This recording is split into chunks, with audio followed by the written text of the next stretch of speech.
तो आदाब, नमस्कार, जय हिंद, वंदे मातरम। मैं आपका अपना ठाकुर प्रखर सिंह और रात के 10 बज चुके हैं और कहानी का जो सिलसिला है बदस्तूर जारी है। आज की कहानी के बारे में मैं बाद में बात करूंगा, लेकिन इस कहानी को सुनाने से पहले आपको याद करा दूं कि कल मैंने एक कहानी सुनाई थी, एक ऐसे शख्स की, एक ऐसे इंसान की जो IIT मुंबई गया तो था बीटेक करने, इंजीनियर बनने, लेकिन इंजीनियर बनते बनते वो आतंकवादी कब बन गया, उसको अपने ही देश से नफरत कब हो गई, इस बात की भनक उसके परिवार को भी नहीं लगी। उसने कई ऐसे काम किए, कई ऐसी चीज़ों से जुड़ा जो हमारे देश के लिए संकट हैं, लिहाजा कल उसे सजाए मौत दे दी गई। और जब उसे सजाए मौत दे दी गई तो कुछ महान लोग इस बात को इस नज़रिए से देखते हैं कि चूंकि ये शख्स जिसका नाम मुर्तज़ा है, मजहब से, धर्म से वो इस्लाम को मानता है और इसी इस्लाम को मानने की वजह से, यानी मुसलमान होने की वजह से उसे सजाए मौत दे दी गई। यानी एक आतंकवादी को सजाए मौत इसलिए दी गई क्योंकि वो मुसलमान था। अगर कुछ और होता तो आतंकवादी को सजाए मौत नहीं दी जाती। अब ये बात जब कई लोग मान रहे थे और बाकायदा मैंने इस बात का जिक्र अपने वीडियो में किया, बाकायदा मैंने कुछ प्रूफ दिखाए, कुछ स्क्रीनशॉट दिखाए, कई लोगों की ट्वीट दिखाए, तो कल की मेरी वीडियो पे इस पूरी घटना के बारे में मैंने जो वीडियो बनाई थी उस पर विशाल खान नाम से, सरनेम से आप इनकी मज़हब को, इनके धर्म को जान सकते हैं। विशाल खान जी ने कमेंट किया और ये कमेंट मैं खुद नहीं पढ़ूंगा, इसका स्क्रीनशॉट अभी मैं एडिट करके लगा दूंगा। और इस कमेंट के माध्यम से, और अगर ये कमेंट आप ध्यान से पढ़ते हैं तो ये कमेंट ऐसे हजारों देशद्रोहियों के, ऐसे हजारों गद्दारों के जिनको लगता है कि ये देश उनके खिलाफ है, ये देश उनका अपना नहीं है, इस देश में उन पर अत्याचार होता है, ऐसे हजारों लोगों के मुंह पे एक तमाचा है, ऐसे हजारों लोगों के मुंह पे एक थप्पड़ है, एक जूता है, जो अपने ही देश में रह के अपने ही देश के खिलाफ सोचते हैं। विशाल सर का या फिर विशाल भाई कहें, इनकी एज क्या है मुझे ज़्यादा पता नहीं। विशाल खान जी का ये जो कमेंट है, इस कमेंट को, वैसे तो मैं किसी के कमेंट को यहाँ पे पब्लिश नहीं करता, हर इंसान हमारे देश का जो भी है लगभग देशभक्त है। अब ये लगभग क्यों कहा ये भी अभी बता रहा हूँ। तो मुझे किसी के देशभक्त होने के सर्टिफिकेट देने की आवश्यकता नहीं है, लेकिन कल मैंने दिखाया था कि कैसे अपने ही देश में रह के अपने ही देश के खिलाफ लोग सोचते हैं, उनको अपने ही कानून पे भरोसा नहीं है। तो वहीं कुछ ऐसे लोग हैं विशाल खान जैसे, जिनके कमेंट्स जब लोग पढ़ेंगे, इस वीडियो के माध्यम से जब लोग देखेंगे, तो जिन लोगों के मन में ऐसे लोगों के कमेंट पढ़ के कुछ नेगेटिविटी आई थी, विशाल खान के कमेंट को पढ़ के उनके दिमाग में एक पॉजिटिविटी आएगी कि कुछ भी हो, जैसा भी है, जो भी है, अपना देश है, हमें चाहे जैसे रहना है। हो सकता है कोई कानून, कोई चीज़, कोई सरकार हमें ना पसंद आए, लेकिन जैसा है, जो भी है, हर इंसान अपना भाई है, अच्छी है, बुरी है, अपनी मिट्टी है। राजस्थान के लोग गर्मी में रहते हैं, वहाँ पे मिट्टी से ज़्यादा रेत है, लेकिन सबसे ज़्यादा वफादार अगर इस देश में कोई रहा है तो राजस्थान के लोग रहे हैं। विदेशी आक्रांताओं से सबसे ज़्यादा अगर किसी ने लड़ाई लड़ी है तो राजस्थान के लोग लड़े हैं। अब कायदे से अगर देखा जाए तो मिट्टी भी ज़्यादा उपजाऊ नहीं है वहाँ की, पानी भी बहुत कम है, लेकिन जैसी भी थी, जो भी थी, वो मिट्टी उनकी अपनी मिट्टी थी। और इस बात का जीता ज़्यादा सबूत आज विशाल खान ने दिया कि हो सकता है सरकार से मेरे विचार ना मिले, हो सकता है कई ऐसे कानून आए जो मुझे पसंद ना आए, लेकिन जैसा भी है, जो भी है, संविधान बड़ा है और हमारी मिट्टी, हमारा देश, हमारा अपना देश है। तो एक महत्वपूर्ण चीज़ थी, मुझे लगा आपको दिखानी चाहिए। आप विशाल खान जी के लिए कुछ ज़रूर कमेंट कीजिएगा, क्योंकि ऐसे ही नौजवान की, ऐसे ही लोगों की हमारे देश में ज़रूरत है। तो ये तो रही एक महत्वपूर्ण बात। अब आते हैं आज की कहानी के ऊपर। और आज की जो कहानी है, ये कहानी कोई अकेली कहानी नहीं है। ये कहानी एक ऐसी कहानी से जुड़ी हुई है जिसको शायद हर क्राइम स्टोरी टेलर ने कवर किया होगा, चाहे वो शम्स सर हो, चाहे उस्मान सैफी सर हो, चाहे वो कोई छोटा मोटा चैनल हो मेरे जैसा, कोई बहुत बड़ा चैनल हो, जिसने भी क्राइम स्टोरीज़ की दुनिया में कदम रखा है, एक न एक दिन वो इस कहानी को ज़रूर सुनाता है। और इस कहानी का नाम है जैक द रिपर। और आज की जो कहानी है, इस कहानी का तार कहीं ना कहीं जैक द रिपर से जुड़ा हुआ है। और अगर आप जैक द रिपर की कहानी सुनना चाहते हैं तो मैं अभी आई बटन पे और एंड स्क्रीन पे लगा दूंगा, आप वहाँ से क्लिक करके डायरेक्ट सुन सकते हैं। कहानी अमेरिका की है, कहानी 18वीं सदी की है, कहानी अमेरिका के गिलमेंटन शहर की है। दरअसल 1891-92 के आसपास अचानक से वहाँ एक घटना बड़ी तेज़ी से हो रही थी। इंश्योरेंस की कंपनियां जो थी अचानक से वहाँ पे हज़ारों की तादाद में लोगों के परिवार वाले आ रहे थे, अपने मरने वालों के इंश्योरेंस को क्लेम कर रहे थे। अजब गजब लाशों की फ़ोटोज़ आ रही थी। कई ऐसी चीज़ें हो रही थी जो इससे पहले उस टाइम में नहीं हुई थी। अब ये सारी चीज़ें जब होती हैं, अचानक से मरने वालों की संख्या बढ़ती है, अचानक से इंश्योरेंस क्लेम करने वालों की संख्या बढ़ती है, कई दस्तावेज उसमें फर्जी लगते हैं। तो जब ये सारी चीज़ें होती हैं तो इंश्योरेंस कंपनियों को कहीं ना कहीं थोड़ा सा डाउट होता है। अब जब डाउट होता है तो वो पुलिस का सहारा लेते हैं, पुलिस के पास जाते हैं और कहते हैं कि शायद इसमें कुछ ऐसा है जो आप लोगों से हमसे छूट रहा है। कोई इन लाशों का शायद इस्तेमाल कर रहा है, कोई फर्जी क्लेम कर रहा है, कोई ज़बरदस्ती इन लाशों के माध्यम से प्रॉफिट लेने की कोशिश कर रहा है। बाकायदा सारे रिकॉर्ड जो इंश्योरेंस कंपनी थी पुलिस को दिखाती है कि कैसे जो ग्राफ है मरने वालों का, क्लेम करने वालों का, अचानक से 1 साल के अंदर कई 100 गुना बढ़ गया। अब ये चीज़ जब पुलिस देखती है तो पुलिस का भी माथा घूमता है कि अचानक से कई साल पहले जो लोग मर चुके थे, अचानक से उनके परिवार वाले कैसे इंश्योरेंस का क्लेम कर रहे हैं। तो पुलिस वाले इस मामले की छानबीन में, जांच पड़ताल में जुट जाते हैं। छानबीन करते हैं, जांच पड़ताल करते हैं। एक आदमी के खिलाफ सबूत मिलता है। सबूत मिलने के बाद उस आदमी को उठाते हैं और उस आदमी से जब पूछताछ करते हैं तो वो आदमी अपना नाम एच होम्स बताता है। नाम पूछते हैं, नाम पूछने के बाद कहते हैं कि इस सारे स्कैम से तुम्हारा क्या संबंध है, तुमने ये स्कैम क्यों किया, कैसे किया, क्या कुछ लॉजिक है, क्या टेक्निक तुमने यूज़ की, सारी चीज़ें हमें समझाओ। तो जब ये बात पुलिस वाले एच होम्स से पूछते हैं तो एच होम अचानक से पागलों की तरह हंसते हुए कहता है कि मैंने क्या कुछ किया, कैसे किया, इस बात को मैं अपने मुंह से नहीं बताना चाहूँगा। एक काम करो, मेरे होटल जाओ, मेरे ऑफिस जाओ, वहाँ के बेसमेंट में तुमको मौत का ऐसा नंगा नाच देखने को मिलेगा जिससे इससे पहले अपने इस जन्म में तुम सभी लोगों ने नहीं देखा होगा। अब ये बात जब पुलिस वाले सुनते तो उन्हें लगता है किस तरह का सिरफिरा है। अगर सिरफिरा है तो उसने इतना बड़ा स्कैम कैसे किया, यानी ये जो बात कर रहा है इस बात में कुछ तो लॉजिक है। लिहाजा पुलिस की एक टीम उसके बताए उस पते पे जाती है। जाने के बाद उसके होटल में अंदर जाती है। होटल में बेसिकली 3 फ्लोर थे। पहले फ्लोर पे तो लोगों को जाने की अनुमति थी, लेकिन दूसरे और तीसरे फ्लोर पे आज तक कोई गया नहीं था। दूसरे फ्लोर पे जाने के लिए पुलिस वाले आगे बढ़ते हैं। जो होटल की सिक्योरिटी थी उन्हें रोकती है। उसके बाद पुलिस अपना आई कार्ड, अपना बैज दिखाती है और कहती है कि हम पुलिस से, हमें तलाशी लेनी है। पूछताछ के लिए बाकी होटल के कर्मियों से पूछते हैं कि ऊपर ऐसा क्या कुछ है।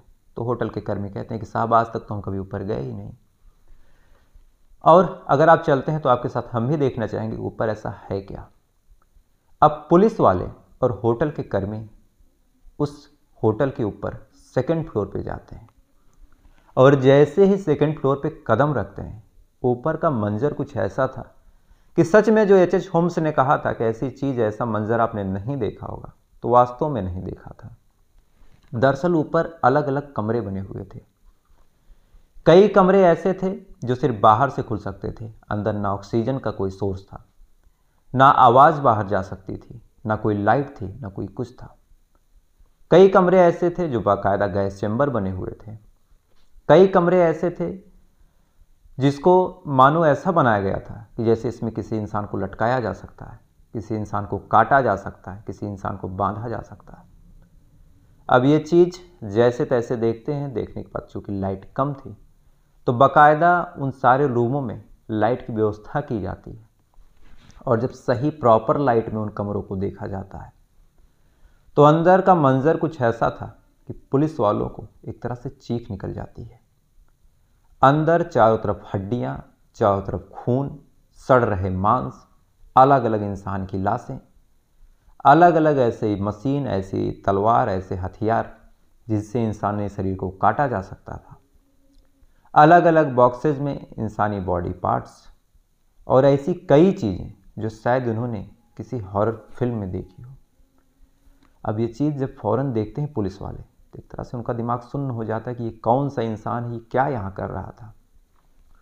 पुलिस वाले अब अपने आला दर्जे के अफसरों को फ़ोन करते हैं। फ़ोन करने के बाद उनको बुलाते हैं, बुलाने के बाद सारी घटना से रूबरू करवाते हैं और कहते हैं कि उन्होंने स्कैम के इल्ज़ाम में एक ऐसे इंसान को पकड़ा था और उससे जब पूछा गया तो इस होटल के बारे में बताया और इस होटल में जब हमने रेड डाली तो ये सारी चीज़ें निकली। अब आला दर्जे के अफसर जब ये चीज़ सुनते हैं तो उनका भी माथा घूमता है कि ये कौन इंसान है, ये क्या कर रहा था, इस होटल में एक्चुअली हो क्या रहा था। लिहाजा अब इस इंसान की कहानी, इस इंसान की कुंडली जानने के लिए पुलिस की एक टीम और कुछ आला दर्जे के अफसर जेल में वापस इस एच होम्स के पास जाते हैं और इससे जब पूछताछ करते हैं तो पूछताछ में और सारी छानबीन में जो कहानी निकल के सामने आई, ये कहानी पूरे हिंदुस्तान के, पूरे पाकिस्तान के, पूरी दुनिया के, पूरे अमेरिका के, पूरे रसिया के सबसे पहले रिकॉर्डेड सीरियल किलर की होने वाली थी। कहानी एक हरमन नाम के इंसान की होने वाली थी जिसने रिकॉर्डेड 27-28 लोगों का कत्ल किया और कुछ लोगों का मानना है कि इसने 300 लोगों का कत्ल किया। कहानी दोहरी ज़िंदगी जीने वाले एक सीरियल किलर की निकल के सामने आती है, जो आपको मैं आगे बताऊंगा कि ये दोहरी ज़िंदगी का क्या मतलब था। दरअसल इस इंसान का नाम था हरमन। हरमन एक किसान परिवार में पैदा हुआ, बाकी सारे भाइयों बहनों में बिल्कुल छोटा। प्रारंभिक शिक्षा ठीक ठाक तरीके से होती है, घर में ज़्यादा पैसे नहीं थे, जैसे तैसे माँ बाप इसको पढ़ाते हैं। 16 साल की उम्र में ये ग्रेजुएट हो जाता है। लेकिन जैसे जैसे ये बड़ा होता है, इसकी जो खूबसूरती थी, इसका जो बॉडी स्ट्रक्चर था, इसके चेहरे का जो चार्म था, उस टाइम के हिसाब से इतना खूबसूरत था कि कोई भी लड़की इसे देखती तो इसके प्यार में पागल हो जाती। इसके चेहरे में एक ऐसा आकर्षण था कि कोई भी इंसान हो, कोई भी लड़की हो चाहे लड़का हो, एक नज़र अगर इसे देख लेता तो इसके प्रति आकर्षित हो जाता कि ये कौन है, इससे बात करनी चाहिए। कई लोगों में ये चीज़ गॉड गिफ्टेड होती है और हरमन भी उन लोगों में से एक था। 16 साल की उम्र में ये फिलिप्स स्ट्रा एकेडमी से जाता है। जाने के बाद वहाँ से ग्रेजुएट होता है। ग्रेजुएट होने के बाद, चूँकि 1861 में इसका जन्म हुआ था, 1878 में इसकी शादी हो जाती है। शादी होती है। शादी होने के बाद इसके दिमाग में आता है कि भाई परिवार का खर्च भी चलाना है, ज़िंदगी को आगे बढ़ानी है, जैसे हम आप सारे लोगों में होता है। लिहाजा अब ये नौकरी करना चाह रहा था। नौकरी करने के लिए इसे और पढ़ना था। ये फिर से जाता है पढ़ाई करने एक दूसरे इंस्टीट्यूट में, एक दूसरी यूनिवर्सिटी में जाता है। कुछ टाइम तक वहाँ पढ़ता है। पढ़ने के बाद इसका मन नहीं लगता। इसके बाद ये 1882 में मेडिकल लाइन में घुसता है और यहीं से पूरे अमेरिका के लिए एक श्राप बनता है। दरअसल जब ये 1882 में मेडिसिन एंड सर्जरी टेक्नोलॉजी से अपने मास्टर्स को कंप्लीट करता है तो इसके बाद इसकी ड्यूटी लग जाती है एटॉप्सी डिपार्टमेंट में। एटॉप्सी डिपार्टमेंट यानी कि पोस्टमार्टम विभाग में इसका काम लाशों को लाना था, लाशों को फाड़ना था। डॉक्टर जो कुछ बताते वो सारी चीज़ें बॉडी पे यही ऑपरेट करता था। लिहाजा ये जब 28-27 साल का हुआ तो इसकी ज़िंदगी अब लाशों के बीच बीच गुजरने लगी। कई जगह मर्डर होते, कई जगह लाशें दफना दी जाती। जब कंप्लेन होती, सारी चीज़ें होती, तो इसको जाना होता लाशों को खोदने के लिए, लाशों को निकालने के लिए। पूरे पूरे दिन ये लाशों के बीच रहता और धीरे धीरे जब समय बीतता गया तो उन्हीं लाशों में इसे अजीब दिलचस्पी हुई। लाशों से ये बात करता, उसको देखने के लिए कि इसके अंदर और क्या हो सकता है। हालांकि ये पोस्टमार्टम डिपार्टमेंट में था, लेकिन बॉडी को एक छोटे से छोटे टुकड़े में काटना अब इसका ड्रीम बन चुका था। धीरे धीरे इसने वहाँ से अपनी इंटर्नशिप पूरी की। उसके बाद डॉक्टर E.S. हॉल्टन, ये उनके नर्सिंग होम में जाता है, फिर उनके हॉस्पिटल में जाता है, वहाँ पे भी ड्यूटी देता है, वहाँ पे भी पोस्टमार्टम इन सारी कामों में भाग लेता है। समय बीतता जाता है। Doctor E.S. हॉल्टन की मौत होती है और जैसे ही मौत होती है, अचानक से जो E.S. हॉल्टन की वाइफ थी अपने पूरे उस क्लिनिक को, अपने पूरे हॉस्पिटल को हरमन के नाम कर देती है। अब इस पर भी कई बातें, कई लोगों का मानना है कि जो उनकी वाइफ है उनको बाकायदा ये मारता है, मारने के बाद साइन वगैरह कर लेता है, क्योंकि 1800-1900 के टाइम में इतनी ज़्यादा टेक्नोलॉजी थी नहीं। ना ही ऐसे मामले इतना ज़्यादा प्रकाश में आते थे, ना ही इतनी मीडिया थी। बहरहाल जो भी रहा हो, जब E.S. हॉल्टन के हॉस्पिटल को हरमन अपने कब्जे में लेता है, वहीं से अमेरिका के लिए एक त्रासदी शुरू होती है। हॉस्पिटल को कब्जे में लेता है, लेने के बाद जितने भी लोग आते, जितने भी लोग मरते, जिनकी मौत होती, खुद ही पोस्टमार्टम करता। पोस्टमार्टम करने के बाद उनके अंगों को निकालता, निकालने के बाद बेच लेता। बेचने के बाद बाकायदा उनकी बॉडी के अंतिम संस्कार में भाग लेता। भाग लेने के बाद कुछ टाइम जब बीत जाता, बीतने के बाद खुद ही जाता, उन लाशों को खोदता, खोदने के बाद फिर अपने हॉस्पिटल लाता, फिर से उसी की चीज़ को, उसी लाश को दोबारा जिंदा करता कागज़ों में, फिर से उसकी मौत दिखाता कागज़ों में, क्योंकि इसका अपना हॉस्पिटल था, खुद से डेथ सर्टिफिकेट देना था, सारी चीज़ें खुद करता। उसके बाद इंश्योरेंस कंपनी के पास जाता, इंश्योरेंस क्लेम करता, पैसे लेता। अंगों को भी पहले ही बेच चुका था, मरने के बाद भी लाश से पैसे कमाता। ऐसा करके इसके पास ढेर सारा पैसा आया। पैसा आने के बाद इसने अपने हॉस्पिटल के सामने एक बहुत बड़ी ज़मीन खरीदी। ज़मीन खरीदी, खरीदने के बाद एक 3 फ्लोर की एक बिल्डिंग बनवाई, और इसी बिल्डिंग में कुछ ऐसा होने वाला था जिसके चीख आज 2023 में भी लोग सुनते हैं। बिल्डिंग खरीदी, बिल्डिंग को 3 तल का एक इमारत बनवाया, 3 फ्लोर की एक इमारत बनवाई। पहले फ्लोर पे कुछ दुकानें थी, कुछ लोग थे जो काम करते थे।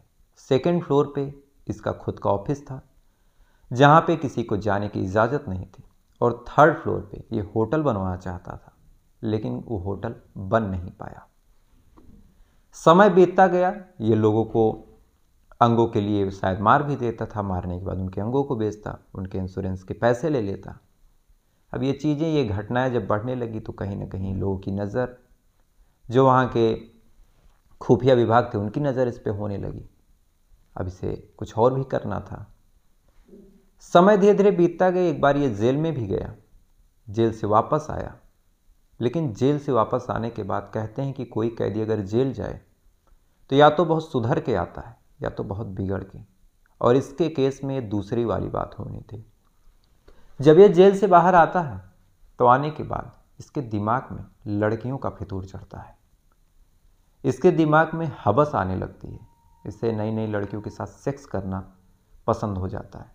और इसी क्रम में इसका पहला अफेयर इसी के ऑफिस के नीचे जो दुकान थी, जहाँ पे कॉर्नर नाम का इंसान काम करता था, उससे हो जाता है। अब ये देखने में इतना खूबसूरत, कॉर्नर की वाइफ इसके प्यार में पागल हो जाती है। कॉर्नर अपनी वाइफ को कई बार समझाता है, लेकिन जब नहीं समझती तो अपनी इज्जत बचाते हुए उस जगह को छोड़ के चला जाता है। लेकिन जैसे ही कॉर्नर जाता है, उसके 1-2 महीने बाद कॉर्नर की वाइफ और उसकी बेटी अचानक से दिखना बंद हो जाती है। बेटी कहाँ गई, वाइफ कहाँ गई, किसी को कुछ पता नहीं। इसके बाद एक दूसरी महिला के साथ इसका अफेयर होता है, कुछ टाइम बाद वो भी गायब। एक तीसरी महिला के साथ इसका अफेयर होता है, उसके बाद वो भी गायब। ये उन महिलाओं को अपने इसी होटल में, जिसको ये होटल बनाना चाह रहा था, ये उनको लेके अपने होटल में 3rd फ्लोर पे जाता, उनके साथ कई महीनों तक अपने जिस्म की भूख मिटाता, और जब इसकी भूख मिट जाती तो उनको 2nd फ्लोर पे लाता, अपने टॉर्चर रूम में लेके जाता, और इन महिलाओं को महीनों तक टॉर्चर करता, तड़पाता। तड़पाने के बाद जब इसका तड़पाने से मन भर जाता, या फिर यूं कहें कि लड़कियां जब खुद तड़प तड़प के मर जाती, तो फिर उनको ये छोटे छोटे टुकड़ों में काटता, उनके अंगों को बेचता। बेचने के बाद उन लाशों को इसी बिल्डिंग के बेसमेंट में कहाँ दफन कर देता था, इस बात की जानकारी सही सही आज भी लोगों के पास नहीं थी। यानी जो भी लड़की इस बिल्डिंग में आती थी, न कभी उसकी आवाज़ बाहर गई, न कभी उसकी बॉडी बाहर गई। गए तो सिर्फ उसकी किडनी, उसके गुर्दे, उसके कुछ ऐसे अंग जो बेचे जा सकते थे। इसने अपने इस होटल को इस तरह से डिज़ाइन करवाया था कि अगर कोई लड़की इस होटल में आके चीखे भी तो पूरा का पूरा बिल्डिंग, एक तरह से जहाँ इसका ये सारा कार्यक्रम होता था, साउंड प्रूफ था। गैस चैम्बर भी इसलिए बनवाया गया था ताकि पूरा का पूरा कमरा एयर टाइट रहे, किसी लड़की की कोई चीख, किसी महिला की कोई आवाज़ होटल से बाहर न जा पाए। ये बाकायदा कई सालों तक ये काम करता रहता है, लड़कियों को लाता, उनके साथ संबंध बनाता, जब मन भर जाता तो उन्हें टॉर्चर करके मार देता, उस नंगों को बेच देता। इसी बीच इसकी कई लोगों से दोस्ती हुई और उन्हीं में से एक जो इसका सबसे खास दोस्त था वो था बेंजियम। बेंजियम से जब इसकी अच्छी खासी दोस्ती होती तो इसने जो कुछ किया था कि कैसे लड़कियों को मारता है, कैसे कुछ करता है, ये सारी चीज़ें बेंजियम को बताता है। बेंजियम को बताने के बाद कौन कहे कि बेंजियम इसे समझाए, पुलिस के हवाले करे। बेंजियम खुद इसके लिए हथियार बनाता है और कहता है कि इस हथियार से तुम लड़कियों को काटना, थोड़ा जल्दी कटेंगी। बेंजियम भी एक तरह से इसके गुनाह में खुद शामिल हो गया था हथियार देके, लेकिन कहते हैं कि बुरे काम में आप शामिल होते हैं तो बुराई आपको भी निगल जाती है। बेल्जियम को बड़ा मज़ा आ रहा था, चूँकि कुछ पैसे भी मिल रहे थे, सारी चीज़ें हो रही थी, एक साइको से इसकी दोस्ती भी थी। लेकिन इसी बीच जो हरमन था उसकी नज़र बेंजियम की वाइफ पे पड़ती है। बेंजियम की वाइफ देखने में बहुत खूबसूरत, हरमन की नीयत डोलती है, लेकिन अब बेंजियम जान रहा था कि ऐसा कुछ कर सकता है, इसलिए दूरी बनाए रखता है। लिहाजा ये अपने उसी दोस्त को जिसने इसके इस गुनाह में साथ दिया था उसी को रास्ते से हटाने का प्लान बनाता है, और प्लान भी ऐसे सफाई से बनाता है कि जो बेंजियम था अपना मर्डर खुद करवा लेता है। दरअसल ये बेंजियम से कहता है कि हमें तुम्हारे इंश्योरेंस के पैसे निकाल लेने चाहिए, यानी तुम्हारी एक फेक मर्डर की न्यूज़ चलानी चाहिए, तुम्हारे एक फेक एक्सीडेंटल डेथ की न्यूज़ चलानी चाहिए, और इस बात की पुष्टि जब तुम्हारी वाइफ कर देगी कि तुम्हारी मौत एक्सीडेंट से हुई है तो तुम्हारा जो इंश्योरेंस का पैसा है तुम्हारी वाइफ ले लेगी, उसके बाद तुम ले लेना। बेंजियम इसकी बातों में आ जाता है, खुद से अपना फेक एक्सीडेंट की एक्टिंग करवाता है, ऑन द रिकॉर्ड खुद को मरा घोषित कर देता है। और जैसे ही ऑन द रिकॉर्ड मरा घोषित करता है, जो हरमन था वो सच में बेंजियम को मार देता है। मारने के बाद इंश्योरेंस के पैसे इसकी वाइफ से खुद ले लेता है और इसकी वाइफ को अपने प्यार में डाल देता है। वाइफ के साथ भी कुछ टाइम बिताता है, बिताने के बाद सेम तरीके से इसकी वाइफ को भी मार देता है। इसी बीच एक दूसरे मामले में, एक घोड़ा चोरी करने के मामले में इसे जेल जाना होता है। जेल जाता है, वहाँ भी इसकी एक इंसान से दोस्ती होती है। दोस्ती होने के बाद उस इंसान से बताता है कि वो कैसे इंश्योरेंस के पैसे वगैरह निकलवा रहा है, कैसे दूसरों के नाम पे, दूसरे मुर्दों के नाम पे इंश्योरेंस के पैसे खा रहा है। हालांकि इसने मर्डर ये सारी चीज़ें नहीं बताई थी, लेकिन ये जो बात इसने बताई तो सामने वाला भी अपराधी था। जब ये बात वो सुनता है तो कहता है कि फिर मेरे नाम से भी निकलवाओ। ये बाकायदा जेल से छूटने के बाद जब ये दोनों लोग छूटते हैं तो उसके डेथ सर्टिफिकेट को खुद इशू करता है, चूँकि ये डॉक्टर भी था, खुद इशू करता है। इशू करने के बाद बाकायदा उसका मर्डर तो नहीं करता, लेकिन उसके इंश्योरेंस के नाम के जो पैसे थे खुद ले लेता है। अब जब खुद ले लेता है तो जो दूसरा शख्स था उसे इस बात की मिर्ची लगती है। अब आदमी जेलसी में जब कुछ कर नहीं पाता तो वो पुलिस के पास जाता है और इसके इस सारे गुनाह के बारे में बताता है कि कैसे ये इंसान लोगों की लाशों से वो अपनी रोटियां सेक रहा है, लोगों की लाशों को बेच रहा है, उनके इंश्योरेंस के पैसे खा रहा है। पुलिस को या फिर किसी खुफिया विभाग की इस बात की जानकारी नहीं थी कि ये ना केवल इंश्योरेंस के पैसे खा रहा है बल्कि कैसे लड़कियों को टॉर्चर करके मार रहा है। पुलिस को एक लीड पहले भी मिल चुकी थी। दूसरा, जब इंश्योरेंस कंपनी ने इस बात की जानकारी पुलिस को दी कि ये सारी चीज़ें हो रही हैं, तो पुलिस के पास चूँकि इसके नाम की लीड थी, और जब सारी छानबीन हुई और छानबीन इसी हरमन उर्फ H Holmes, doctor H Holmes के इर्द गिर्द घूम रही थी, तो पुलिस इसे उठाने के जब पूछताछ करती है तो ये सारी कहानी निकल के सामने आई। अब इसने जो खुद अपना गुनाह कबूला था, और जो एक बात मैंने शुरुआत में बोली थी, जब इसने अपना खुद गुनाह कबूला तो इसने खुद कहा कि इसने 27 लोगों की जान ली है। अब कोर्ट में जब इसे पेश किया गया तो कोर्ट में जब इसे कहा गया कि तुमने क्यों मारा, तो इसने जो कहानी सुनाई, इस कहानी पे हालांकि कोर्ट ने यकीन नहीं किया, लेकिन इस पर भी कई लोगों का आज यकीन है। दरअसल इसने कहा कि ये अक्सर कब्रिस्तान में लाशों को खोदने के लिए जाता था और यहीं से इसके ऊपर किसी ने कोई रिचुअल यानी कि कोई तंत्र मंत्र कर दिया और इसके दिमाग पे शैतानों का कब्जा हो गया, और कब्जा होने के बाद ये सारे काम उससे शैतान ने करवाए। यानी जो 27 मर्डर हुए थे, ये सारे काम इसने शैतान के कहने पे किए। अब कोर्ट में ये सारी बातें तो एडमिनिस्ट्रेबल नहीं होती हैं, लिहाजा 1861 में जन्मा एच होम्स उर्फ हरमन, इसे 7 मई 1896 में फांसी दे दी गई। ये फांसी एक अंधेरे कमरे में दी गई। इस फांसी की ना कोई वीडियोज़ है, ना कोई तस्वीर है, और यहीं से एक दूसरी कहानी का जन्म होता है। एक कहानी जिसके बारे में मैंने शुरू में जिक्र किया, जैक द रिपर, आपको आई बटन पे और इन स्क्रीन पे लगा दूंगा।